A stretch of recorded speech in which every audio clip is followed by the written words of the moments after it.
I wanted to talk to you about what was going on in my mind while Jacob and I were recording the last happy hour. Out of the gate, he totally threw me. I mentioned in the video that I was struggling a bit to get grounded, that I was very much so in my head, and my thoughts were just buzzing, and I was doing my best to get into my heart and into my body, which can be a challenge for me at times because I'm a head-centered person. So that's just how I'm wired, that I think more than I feel or than I exist in my body. So it's a conscious effort, to get into those other places. And I was trying to get in and down so I could be really present with him. And, I was getting there. And I sit down because he is like, it's time. He wasn't going to give me any more time to pull my shit together. So we went. And the first thing, I look down and I see that he's got that deck of cards. And I'm immediately like, oh, he's going to pick those. He's going to pick those. And then what am I going to do? Because I had purposefully left those, or purposefully, actually, left those outside of the stack because they are so complicated and they're, I try to keep the message relatively simple, love and thanks. Hey, you start talking about aliens from Lemuria and starseed children, and so you want to see my Lemurian crystal? That's because I had a guy tell me that I am Lemurian, Lemuria is the original paradise. So apparently I was there.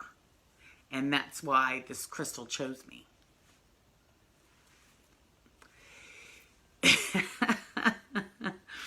So I'm like, oh, I don't want to have to get into all of that. How am I going to talk about these cards? What's he going to pull? What are we going to, should I stop him? Should I just say, no, we're not going to use this deck? And then it's like, just relax and go with the flow. Let's see what happens here, right? Because I'm like, so we pull the card and I'm looking at the card and I'm like, can't talk about, I'm not ready to have that conversation or that conversation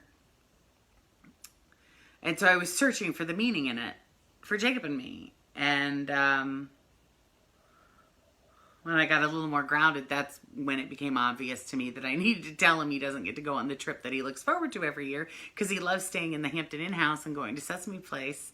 And I had literally just made that decision a few hours earlier, and I didn't know when I was going to tell him or exactly how I was going to tell him. I wanted to have another vacation plan in place so I could present that to him in the moment that I told him we wouldn't be going to where we normally go every year. And I didn't quite have that yet. We kind of had the makings of it. We were talking about getting a yurt and having that kind of camping fun somewhere socially distant, yet still up our alley with things that we enjoy doing, and getting him out of the house and getting him on some kind of vacation.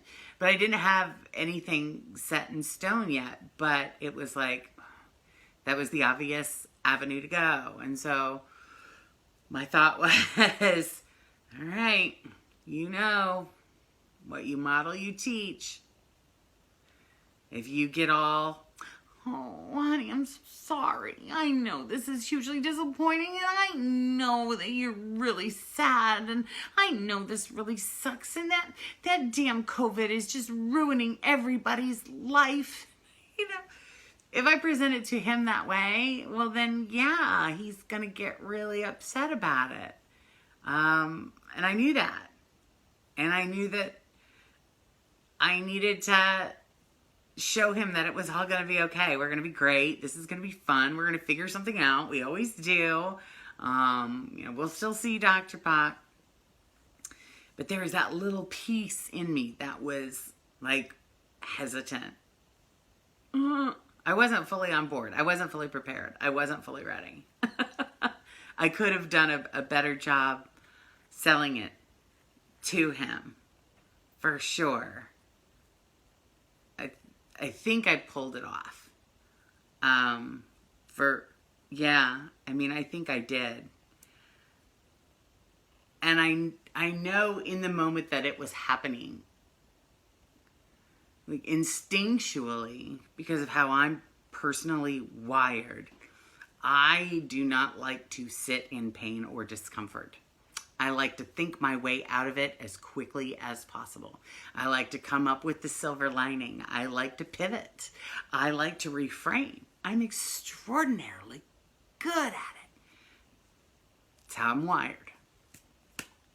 So I had to make a conscious effort to allow him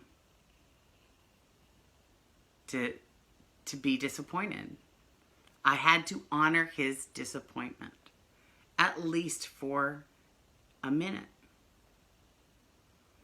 I had to sit there and just be quiet and let him feel that for a minute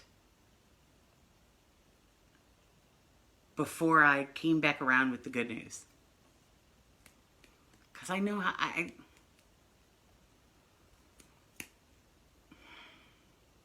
I've realized how important that is to feel the pain. Pain is inevitable. Suffering is optional. Do believe the Dalai Lama said that. Pain is inevitable. Suffering is optional. So I wanted to help get him out of his suffering as quickly as I could. But we had to honor the pain and the disappointment. Good news is, well, we couldn't get a yurt. All of the yurts were sold out, which isn't a shock because it seems like everybody on the planet is having the same idea, right? So we got a cottage in Hocking Hills, and he's super excited about it. And he is also double checking, triple checking, quadruple checking, in fact, checking on a pretty regular basis that we will be going back to the doctor next year and Sesame Place next year. So, and if not, we'll figure out something.